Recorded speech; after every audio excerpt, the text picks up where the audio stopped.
Hoy vamos a hacer aquí un iceberg de ángeles, o sea, vamos a ir desde lo que es más conocido por el público en general sobre los ángeles, hasta lo que es prácticamente desconocido. Y ya empezando en la primera capa, aquí ya hablamos de lo que sería un ángel, ¿no? Probablemente, cuando digo ángel, ya te viene a la cabeza esa imagen de un ser celestial que tiene alas, y probablemente es bonito. Bueno, ángel viene de la palabra griega angelus, y también del hebreo malak, que básicamente significa mensajero. Están presentes en varias religiones, como el judaísmo, el cristianismo y el islam. Los ángeles, en general, serían seres puros, ligados al propio Dios, y que actúan como intermediarios entre el propio Creador y la humanidad. Y normalmente, o en teoría, no tendrían cuerpo físico, serían seres puramente espirituales. Digo esto porque, ¿verdad? Hay algunas historias en las que incluso actúan con cuerpo físico, o pueden ser representados con cuerpo físico. Y además de ser mensajeros, también pueden actuar como guardianes y protectores de la humanidad. Tenemos, por ejemplo, a los ángeles de la guarda, ¿verdad?, que protegen a las personas contra los peligros físicos y también espirituales. Los ángeles son manifestaciones del orden, del cuidado y de la luz divina en el mundo físico. Y ya que lo mencioné aquí, ¿verdad?, en esta capa también tenemos a los ángeles de la guarda, que probablemente es el tipo de ángel más conocido que hay. Cada persona en el mundo, en cuanto nace, recibiría un ángel y actúa como protector individual de esa persona. Pero además de proteger a la persona física y espiritualmente, luchando contra las artes oscuras, digamos así, el ángel de la guarda también actúa como consejero, como si fuera la voz de la conciencia. Le va dando buenos consejos, como si fuera la voz de la conciencia de la persona, llevándola hacia la salvación eterna, inspirando buenos pensamientos, etc. Bueno, básicamente, el ángel de la guarda sirve para que las personas no se sientan tan solas ante las adversidades del mundo, ante las dificultades. Los ángeles de la guarda siempre están muy relacionados con los niños. Si buscas ángel de la guarda en Google, verás que aparecen imágenes de ellos protegiendo a los niños de abismos y peligros en general. Pero al menos en teoría, de acuerdo con las tradiciones, los ángeles de la guarda actúan durante toda la vida, no solo durante la infancia. Ya que mencioné a los niños aquí, podemos juntar los dos, ¿no? Niños y ángeles. Y vamos a tener esa imagen de los querubines que todos conocen, ¿verdad? Esos angelitos bonitos, bebecitos, que son muy tiernos. Pero los querubines, en realidad, no son exactamente así. Si leíste la Biblia, o si investigaste sobre ángeles, vas a ver que los querubines eran guardianes monstruosos. Eran ángeles que tenían 4 cabezas y 3 de animales, ¿verdad? De águila, de ganado, de toro. O sea, eran aterradores. Y a veces, incluso, según dicen, podrían ser como los animales que jalaban el carruaje de Dios. Pero con el tiempo, esa imagen cambió un poco, mucho por causa de los artistas europeos que descubrieron, ¿no? O redescubrieron, en este caso, en la mitología romana, los putti, que eran esos seres bonitos que aparecían en forma de niños gorditos, que representaban el amor, la inocencia, ese tipo de cosas. Como por ejemplo Cupido, que seguramente conocen, ¿verdad? Que de hecho, incluso Cupido, originalmente, era representado como un joven más adulto, ¿verdad? No como un niño. Con eso, entonces, artistas influyentes de la época, como Rafael Sanzio, Donatello y Miguel Ángel, principalmente, terminaron juntando esa imagen de los putti con la mitología judeocristiana. Cambiaron a los querubines por seres más bonitos y tiernos. Y eso terminó dominando el imaginario popular, haciendo que incluso la imagen original del querubín, como guerrero celestial, fuera prácticamente olvidada. A diferencia de ti, que probablemente no lo vas a olvidar, ¿verdad? Porque eres una persona muy buena. Y deja tu like en el video, suscríbete al canal, y todo eso que ya sabes. Pero principalmente, si puedes y quieres ayudarme aún más, puedes hacerte miembro aquí del canal, teniendo tu nombre eternizado aquí en el video. Como por ejemplo, estas personas que están apareciendo aquí en la pantalla. Además, también tendrás acceso anticipado a videos y también a videos exclusivos, como esos que están apareciendo para ti. Y hay otra manera en la que también puedes ayudarme. Puedes ir a comprar los productos que están apareciendo aquí en la pantalla, en este mismo momento. Como por ejemplo, ese PlayStation 5 ahí. O también puedes acceder al enlace en el comentario fijado, que va a tener muchas cosas para ti. Va a haber PlayStation, Nintendo, Xbox, libros y mucho más. Solo tienes que hacer clic en el producto que está apareciendo ahí o en los enlaces. Ya con eso me estarás ayudando muchísimo, ¿eh? Y ahora vamos a empezar aquí la segunda capa, hablando sobre los arcángeles, que sería una clase de seres angelicales que son bastante conocidos. Y según mi opinión, sería la segunda clase, en realidad, más conocida después de los ángeles. Por eso la puse aquí en la segunda capa. Porque hay algunas cosas sobre los arcángeles que muchas personas no saben. Y que, en realidad, son cosas que pueden cambiar hasta la manera en que verías a un arcángel. Como por ejemplo, el hecho de que arcángel no es un tipo de ángel, en realidad, sino un tipo de ser angelical, porque para ser ángel, el ser tendría que ser mensajero, Y el arcángel no es mensajero, sino que, en realidad, es un ser guerrero. Tanto que en la Biblia, incluso, esto de aquí es otro detalle muy interesante. El único ser que es llamado arcángel es Miguel. Los demás no. Nunca se menciona eso. Y todo el mundo sabe, ¿no?, que la función de Miguel, principalmente, es ser guerrero, no mensajero. Él lidera el ejército de Dios contra la serpiente, ¿verdad? Satanás. Allá en el Apocalipsis. Los otros que también son conocidos como arcángeles, ¿no? Gabriel y Rafael, por ejemplo. Ellos son llamados arcángeles por la Iglesia, pero no por la Biblia. Y en el caso de Gabriel, es hasta interesante que lo llamen arcángel, siendo que él sí es mensajero. Él es lo que un ángel debería ser. Él va y da el mensaje de que Juan el Bautista y que Jesús estarían a punto de nacer. Pues sí, aunque también se le dan a Gabriel otras funciones, como por ejemplo, ser ángel del Apocalipsis, ¿verdad? El ángel que tocaría la trompeta en el juicio final. Tal vez sea él, por ejemplo, quien mató a los primogénitos allá en Egipto. Y ese tipo de cosas. En el caso de Rafael, él es considerado arcángel ahí, principalmente por la Iglesia Católica. Porque en el libro donde se menciona a Rafael, el libro de Tobías, ese libro no es considerado canónico por los protestantes. Entonces, eso ya genera cierta confusión en el caso de Rafael. Pero incluso en el libro de Tobías, cuando es considerado canónico, tampoco se le menciona como arcángel. Aunque tendría cierto sentido, porque aunque a Rafael se le llama arcángel de la curación, también, en esa historia de Tobías, termina derrotando al demonio Asmodeo. Por eso también podría ser considerado un tipo de guerrero. Y entonces, tenemos a estos tres, que serían los principales. Pero según algunos pasajes de la Biblia, de acuerdo con algunas interpretaciones, ¿verdad? Como por ejemplo, en el pasaje del Apocalipsis, donde se dice que habría 7 ángeles. O en el propio libro de Tobías, donde Rafael dice, ¿verdad?, que él sería uno de los 7 santos ángeles. Dicen que en realidad existirían 7 arcángeles. Pero según la Iglesia, solo se mencionan estos 3 que les mencioné. Ahora, los otros que faltan, podríamos encontrar respuestas en los libros apócrifos. Pero ahí varía bastante el nombre. O sea, varían bastante, en este caso, los nombres de los 3 últimos. Porque el cuarto, aunque no se menciona en la Biblia, sí se menciona en la Iglesia Ortodoxa. Pero de él solo voy a hablar más adelante, porque ¿verdad?, es bastante desconocido. Bien, el siguiente tema aquí es la caída de Lucifer, la guerra, el ritual de los ángeles caídos, que en realidad está todo mezclado. Y lo puse aquí en la segunda capa, porque mucha gente todavía no lo sabe. O a veces, ni siquiera lo quiere aceptar, que Lucifer y la caída de Lucifer en sí no están en la Biblia.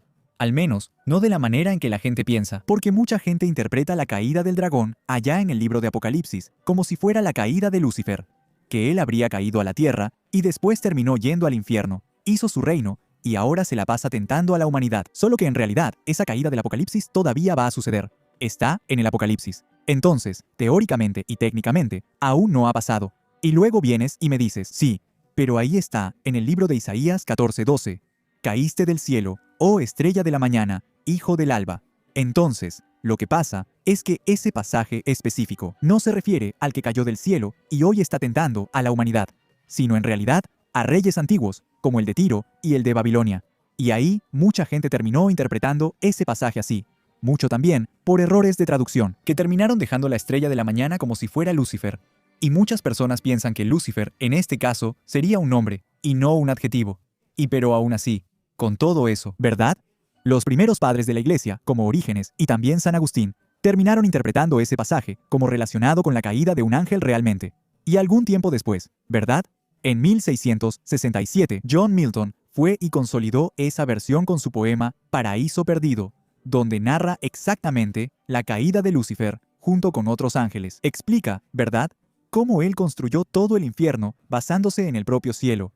Y con eso, él empezaría a atentar a la humanidad. Entonces, esa versión de la historia ya estaba en la cabeza de todos. Ya no había nada más que hacer, ¿verdad?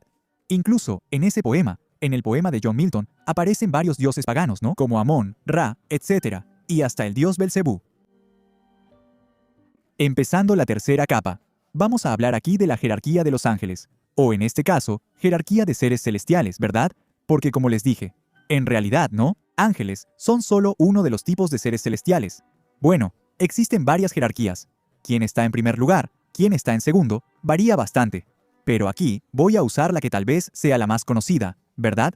Que es la de Pseudo Dionisio, que en su obra, La jerarquía celestial, él dividió a los seres angelicales en 3 tríadas o 3 coros, totalizando 9 órdenes. Él se basó en el Nuevo y en el Antiguo Testamento. Cuanto más alta la tríada, más cerca está ese ser directamente de Dios, y más contemplativo es. Empezando entonces por la tercera tríada, que sería la de los ejecutores y los mensajeros. En esta tríada, los seres están más cerca de la humanidad. Tendríamos, por ejemplo, a los ángeles, que serían la orden más numerosa, aquellos que cuidan de los seres humanos, ¿verdad? Como por ejemplo, los ángeles de la guarda. Los arcángeles son los guerreros de Dios, que cambian el destino de la humanidad, como Miguel en la batalla espiritual y Gabriel en la anunciación. Y los principados, que son los ángeles protectores de grandes colectividades. Ellos cuidan naciones, reinos, ciudades, iglesias y la propia naturaleza. En la segunda tríada tenemos a los gobernantes del universo. Estos seres son responsables por el orden de la creación, por la gestión de las leyes de la física y del cosmos. Aquí tenemos a las potestades o poderes, que son los guardianes del orden cósmico, los guerreros que combaten a los demonios, las virtudes, conocidos como ángeles del milagro y de la gracia.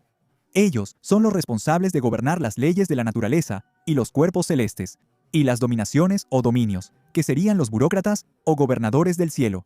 Ellos no interactúan directamente con los humanos. Su función es regular los deberes de los ángeles que están debajo de ellos y garantizar que el universo funcione de acuerdo con la voluntad de Dios. Y la primera tríada son aquellos contempladores de Dios. Ellos están extremadamente cerca de Dios. Aquí tenemos los tronos u ofanim, que serían las ruedas en la tradición hebrea. Son representados con ruedas de fuego y llenas de ojos, y sirven literalmente como el trono de Dios, representando la justicia divina y la estabilidad del gobierno del cosmos. Los querubines, que son guardianes de los misterios divinos y poseedores de la sabiduría suprema. Y los serafines, la cima de la jerarquía, que su nombre significa ardientes o aquellos que queman. Son descritos en el libro de Isaías con 6 alas y arden con el fuego del amor divino, rodeando el trono de Dios y cantando sus alabanzas continuamente. Incluso, ya se puede hablar aquí, aprovechando la jerarquía, ¿verdad?, de la forma de los ángeles, que mucha gente piensa que el ángel en este caso tiene forma humana por causa de las imágenes y las ilustraciones del arcángel Miguel, por ejemplo. O también piensan que los ángeles son extraños, ¿verdad? Tienen varias formas así, con muchos ojos, o parecen ruedas. Seguramente ya has visto en internet una imagen que está dividida por la mitad. Ahí, al lado está el arcángel Miguel, y encima de él está escrito como la gente piensa que es un ángel, y del otro lado hay una rueda llena de ojos, y está escrito encima de ella. Así es como realmente es. Pero como les dije a ustedes, esas dos formas están correctas, en realidad. Porque aunque técnicamente los ángeles no tienen una forma física, ya han aparecido en forma física en la propia Biblia. Como por ejemplo, cuando 3 hombres aparecieron ante Abraham. Esos 3 hombres probablemente eran Rafael, Miguel y Gabriel. O también en el propio libro de Tobías, donde dice que Rafael anduvo entre los hombres con forma humana, pero la forma de rueda, ahí con varios ojos, tampoco está equivocada, porque en ese caso, ese ser sería un ofanim, o también llamado trono. O sea, la forma del ángel, o la forma del ser celestial, depende mucho de la clase a la que pertenece. El siguiente tema, aquí, es Metatrón, que sería el ápice de los misterios celestiales, del misticismo judío. La figura de Metatrón se destaca principalmente como una de las entidades más enigmáticas, imponentes y poderosas de toda la angeología.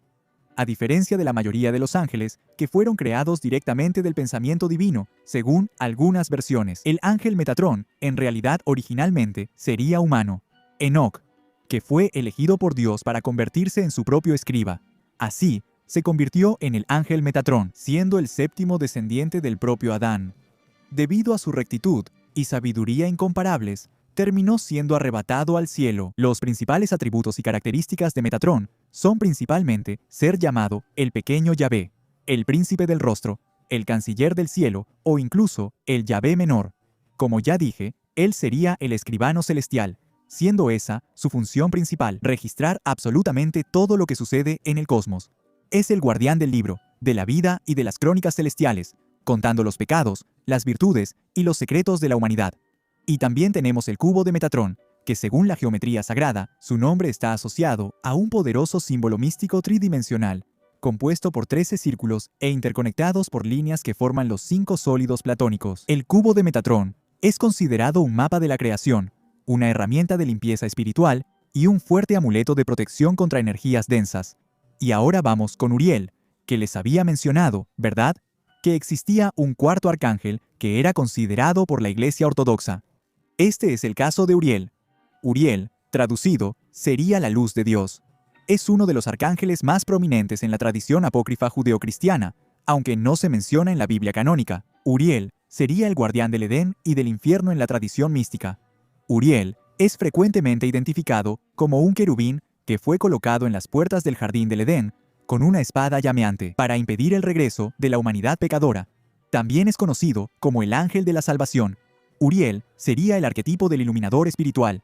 Fue él quien alertó a Noé sobre el diluvio inminente, y también aquel que habría instruido al escriba Esdras sobre los secretos del alma y el fin de los tiempos.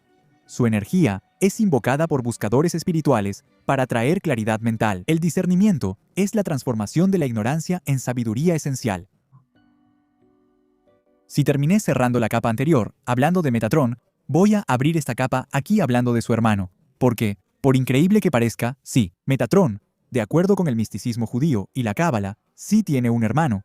Y no cualquier hermano, sino un hermano gemelo, que es Sandalfón, que, al igual que Metatrón, sería Enoc, que fue llevado a los cielos por causa de su rectitud y demás. Sandalfón, en este caso, sería el profeta Elías, sistemáticamente fervoroso, que también fue llevado a los cielos en un carruaje de fuego, y terminó convirtiéndose en Sandalfón, que probablemente sería el ángel más grande del cielo. Y en este caso, estoy hablando de altura, ¿ok? No de grandeza o de poder o algo así, porque dicen que mientras sus pies tocan la tierra, su cabeza llegaría al trono de Dios. Y él sería tan grande, pero tan grande que si tú empezaras a caminar por su cuerpo, solo terminarías ese recorrido en 500 años, él tendría algunas funciones. Una de ellas es bastante bonita y poética, porque en este caso, él tomaría las plegarias, las oraciones de las personas, con sus propias manos, haría coronas y las pondría en la cabeza del propio Creador. Pero según mis investigaciones, también parece que él ayudaría a elegir el sexo del niño, diciéndole a él mismo si sería hombre, mujer o algo así, mientras él estaría en el vientre de su propia madre. Sandalfón también sería el ángel de la música. Oye, y ahora vamos a hablar aquí de los Grigoi. En este caso, ya he hablado bastante de ellos aquí en el canal, pero quieras o no, es algo que todavía es bastante desconocido para el público en general. Los Grigoi serían una raza de seres celestiales, o un tipo de ángel si lo prefieres. En este caso, fueron creados por Dios para observar a la humanidad. Y no, ellos no están en la Biblia, aunque sus hijos sí son mencionados en la Biblia. Ellos aparecen principalmente en el libro de Enoc. Mientras estaban vigilando a la humanidad, su líder, Samyasa, terminó enamorándose de las hijas de Dios, o sea, de las mujeres. Entonces, los ángeles bajaron y tuvieron algunos hijos que serían los Nefilim, quienes terminaron destruyendo a la humanidad y atacaban a las personas, como ya mencioné.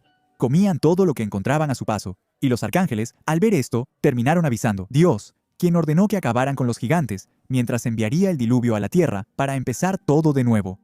Entonces, los arcángeles, junto con Miguel, Gabriel, Rafael y Uriel, capturaron a estos vigilantes y los arrojaron al abismo, siendo estos, en realidad, según esta historia, los verdaderos ángeles caídos. Pero según dicen algunos, los espíritus de los Nefilim, que serían los hijos de los vigilantes, o también llamados gigantes, ¿verdad?, habrían quedado en la tierra. Y estos sí tentarían a la humanidad, no en realidad Lucifer o Satán, o algo así. Ahora vamos a Abadón, que es un ángel que se menciona ahí en la Biblia, que a pesar de eso, ¿verdad?, algunos dicen que sería un demonio, por mucho por la función de, según la propia Biblia, allá en el libro de Apocalipsis, dice que en cierto momento, Abadón, al escuchar las trompetas de los ángeles, terminaría saliendo del abismo y llevaría junto con él a su ejército, que serían las langostas quiméricas ahí, que tienen varias partes de animales, ¿verdad? Una parte de león, cola de escorpión, ese tipo de cosas. Y ellos tentarían contra la humanidad y terminarían torturándola, y etcétera. Por eso, ¿verdad?, algunos dicen que en realidad Abadón sería un demonio, pero en la propia Biblia lo menciona ahí como un ángel. Y además de eso, hay un libro apócrifo que termina hablando de cosas medio curiosas sobre Abadón. Abadón, que él sería como un ángel de la muerte, como un segador, y él habría ido hasta el lugar donde Jesús había sido sepultado y murió para buscar el alma de Jesús. Solo que en el momento en que fue allá, Jesús terminó resucitando e hizo que el propio Abadón terminara inclinándose ante él. En el caso de ese apócrifo, es el libro de Bartolomé. Si quieres saber más sobre los vigilantes o sobre el propio Abadón, tengo videos sobre ambos aquí en el canal. Va a estar en la tarjeta y en la descripción para ti. Ahora vamos aquí a hablar sobre el origen del ángel Satán. También sobre la diferencia de él con los otros Satán de otras religiones muy parecidas, ¿verdad? En este caso aquí, estoy hablando sobre el Lucifer del cristianismo, Samyasa del libro de Enoch, el Satán del judaísmo, el Iblis del islamismo y, por supuesto, el Arimán de los persas. Lo que pasa es lo siguiente. Allá en el judaísmo primitivo, no existía la idea de dualidad. En realidad, como dice el propio libro de Isaías del Antiguo Testamento, todo bien y todo mal viene de Dios. Solo que todo eso vino a cambiar en el exilio de Babilonia de los judíos. Los judíos tuvieron contacto directo con el zoroastrismo de los persas y conocieron a Arimán. Y allá en el zoroastrismo representa todo el mal. El Satán, allá en el judaísmo, en realidad sería un funcionario de Dios, un ángel que prueba a la humanidad, o como ocurre con el propio Job. Por eso, incluso en esa historia de Job, es hasta medio extraño pensar que Satán habría entrado en contacto con Dios y pedido para probar a Job, ¿verdad? En realidad, ese Satán ahí sería solo un ángel que sería funcionario del propio Dios. Solo que hasta entonces, no teníamos todavía una historia sobre cómo habría surgido ese Satán y cómo se habría rebelado contra Dios, ¿verdad? Se habría puesto en contra de las reglas de Dios. De ahí surgen, por ejemplo, historias como la de Samyasa, que les conté, que sería el líder de los vigilantes, que habría caído del cielo por el pecado de la lujuria, ¿verdad? Él quería una humana para él. Solo que cuando estaban organizando los libros de la iglesia, los padres de la iglesia pensaron que el pecado de la lujuria de Samyasa era muy poco todavía. Entonces, le pusieron a ese ángel caído el pecado del orgullo, que era mucho más grave. Así fue como el papel del líder de los ángeles caídos de Samyasa pasó a Satán. Bien, pero el nombre de Lucifer solo se relacionó con esa historia de Satán, cuando ocurrió un error de traducción en la Biblia, donde en el pasaje pusieron la estrella de la mañana como si fuera Lucifer. Bien, ahora ya entendieron la historia de algunos diablos ahí, ¿verdad? Arimán, Satán y Lucifer. Pero todavía está el diablo de los musulmanes. Y en ese caso, esa historia de ángeles caídos no pegó mucho con los musulmanes, porque para ellos, los ángeles no tienen libre albedrío, ¿verdad? No pueden rebelarse contra Dios. Entonces, la función de tentar a la humanidad fue transferida a otra criatura, a otro ser, que son los dins o genios.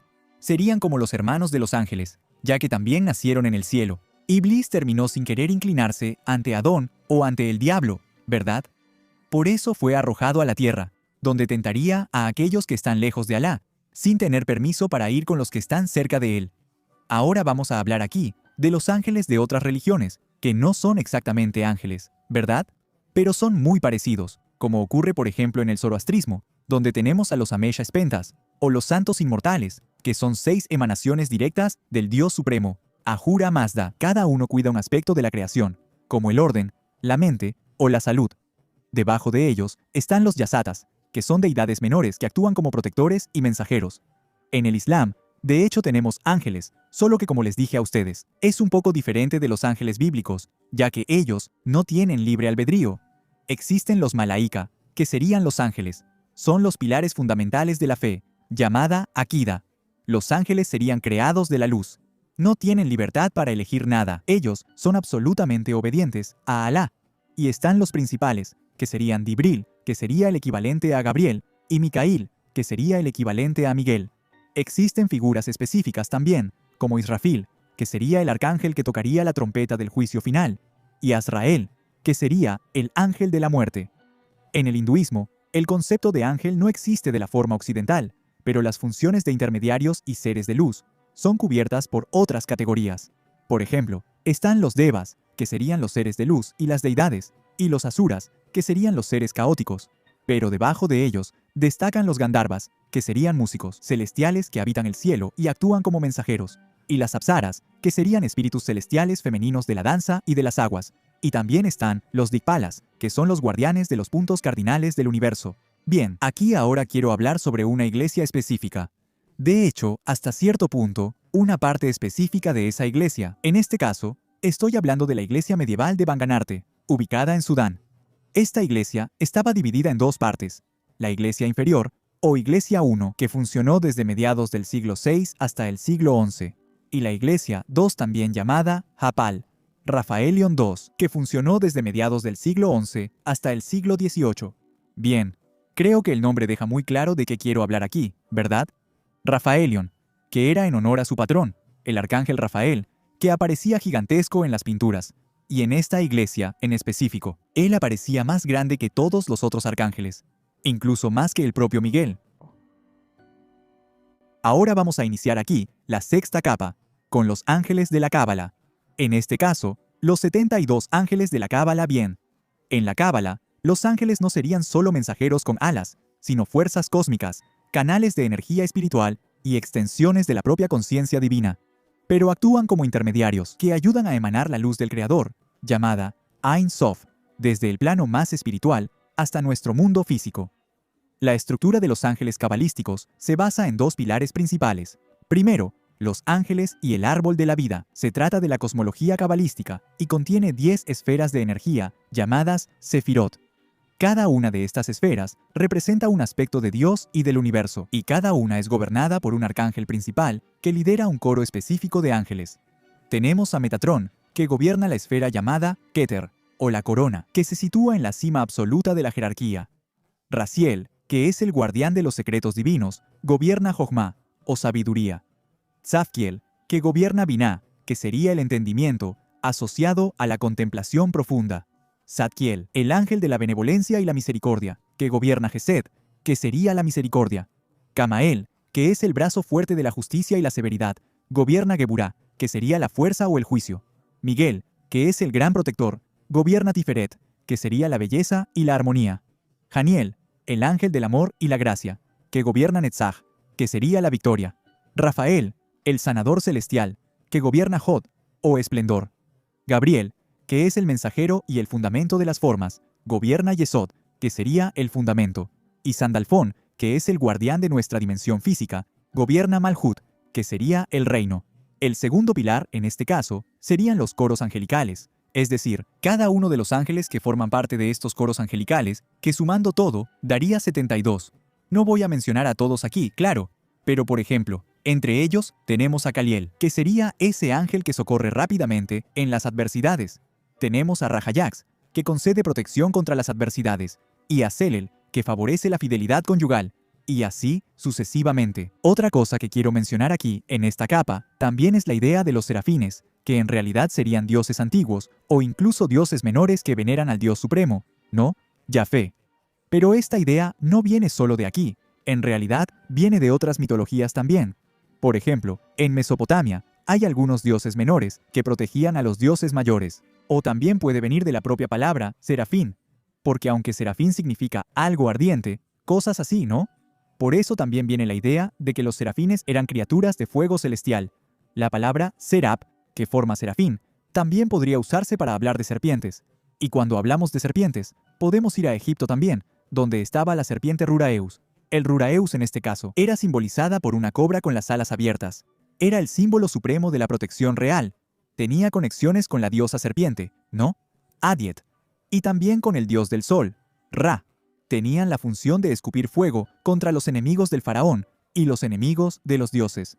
Y por increíble que parezca, en algunas escrituras eran llamadas Seref, porque ellas quemaban a los enemigos.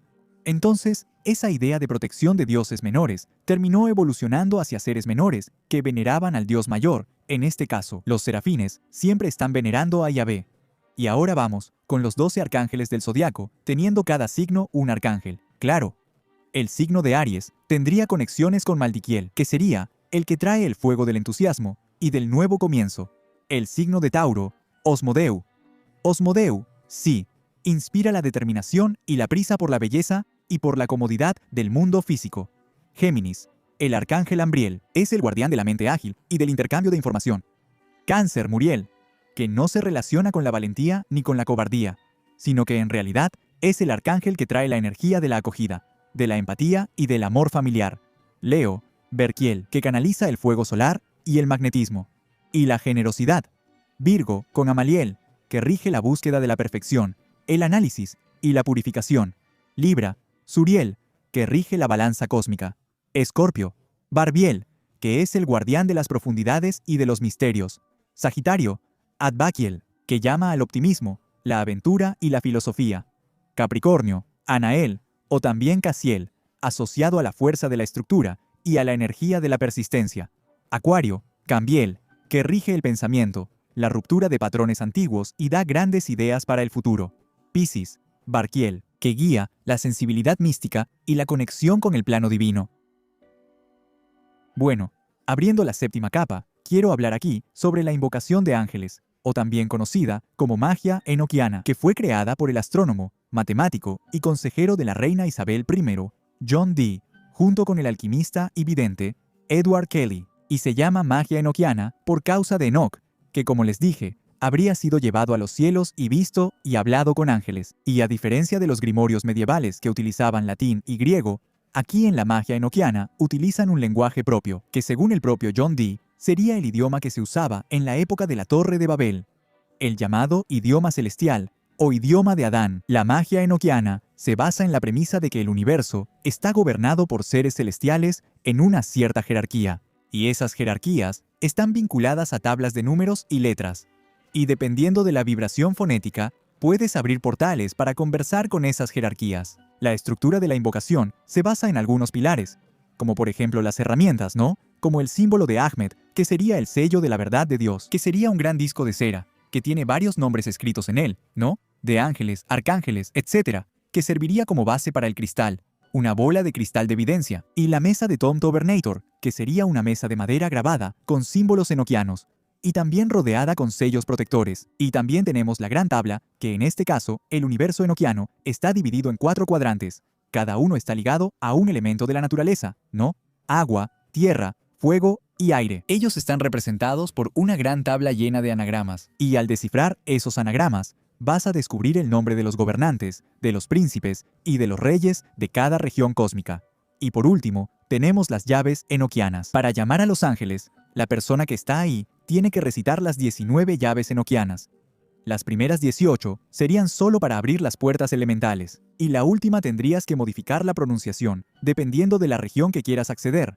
En este caso, las regiones cósmicas, ¿no? Los éteres, que serían 30, tienes que ser extremadamente preciso en la pronunciación, porque si no, ahí sí se arruina todo. Bien, ahora vamos al alfabeto de las brujas, o también llamado manuscrito de Honorio. Según dicen, en la Edad Media, la Iglesia estaba cazando magos, y el libro jurado de Honorio nació como una reacción a eso. Una supuesta convención de magos se habría reunido y puso todo su arte en un solo libro.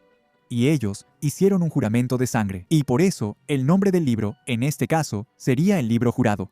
El libro solo podría tener 3 copias circulando por el mundo a la vez. Si el dueño estuviera muriendo, debería enterrar el libro o pasarlo a un sucesor de confianza. Si caía en manos equivocadas, el mago sería maldecido. Bueno, en ese manuscrito, las conjuraciones más peligrosas, las recetas de pociones y los nombres de nuevos demonios estaban codificados usando cierto alfabeto, porque si el inquisidor o algún curioso confiscaba el manuscrito, solo vería símbolos extraños que parecían garabatos o marcas de brujería. Para el mago, solo era una escritura cifrada para proteger el secreto del círculo. Y aquí es donde la cosa se complica, porque el libro jurado de Honorio plantea una de las operaciones más largas y exhaustivas de la magia medieval para obtener lo que él llama la visión beatífica, que es conversar directamente con Dios y sus ángeles. El libro afirma que las palabras comunes de nuestro idioma no tienen poder sobre el mundo espiritual, y por eso hace tablas enormes con nombres ocultos y secretos de Dios y de los ángeles. El nombre mezcla corrupciones de términos hebreos, griegos y caldeos, como Agla, Adonai, Alfat y Omega, y variaciones enormes de hasta 100 letras. Para conjurar cualquier espíritu, el ángel o el mago no pedía por favor. Él vibraba el nombre oculto específico que ejercía la autoridad directa sobre esa entidad jurídica astral. Incluso tenía el nombre oculto del mago, ¿verdad? Porque cuando él estaba en trance, en ese caso, debía usar otro nombre, su propio nombre oculto. Los ángeles normalmente no tienen sexo, o al menos no deberían tenerlo, ¿verdad? No tienen género definido. Sin embargo, hay un ángel femenino entre los varios ángeles que aparecen ahí como hombres, ¿verdad? Que es el caso de Jofiel, que es una figura que aparece normalmente en tradiciones místicas y esotéricas del judaísmo y del cristianismo, que frecuentemente se asocia con la iluminación, la sabiduría y la mala suerte. Después, en la tradición mística y en la literatura histórica, se destacan algunos puntos sobre Jofiel. Por ejemplo, ella sería el ángel que acompañó a Adán y Eva cuando estaban saliendo del Edén. Sería compañera de Metatrón. En la Cábala, él es descrito como uno de los grandes príncipes del cielo, compañero de Metatrón, uno de los ángeles de mayor jerarquía en el cielo y jefe del coro de querubines y de los tronos. En la tradición cristiana, en la línea más esotérica, en Sodoma y Gomorra, según leyendas antiguas, dicen que Jofiel fue uno de los 7 arcángeles que participaron en la destrucción de las ciudades bíblicas ordenada por el propio Dios. En la literatura esotérica moderna, en obras como Ángel de Amor y de Luz, Jofiel es considerado el arcángel del segundo rayo, el rayo amarillo, el rayo dorado, que rige la sabiduría, el discernimiento, la iluminación y la constancia. Él sería el patrón de los arcángeles. También entre los artistas, debido a que su nombre significa belleza de Dios, Jofiel es venerado como protector de los artistas. En otras asociaciones, como ocultistas más históricos, como Paracelso y Francis Barré, Jofiel tendría aspectos planetarios. Paracelso lo describió como la inteligencia de Júpiter, actuando como regente de este planeta cuando pasa por los signos de Piscis y Sagitario, comandando 53 legiones de ángeles. También está asociado al signo de Libra y es considerado protector en los amuletos de pareja. Si llegaste hasta aquí, no olvides dejar tu like, suscribirte al canal, darle me gusta y compartir también. Hasta la próxima.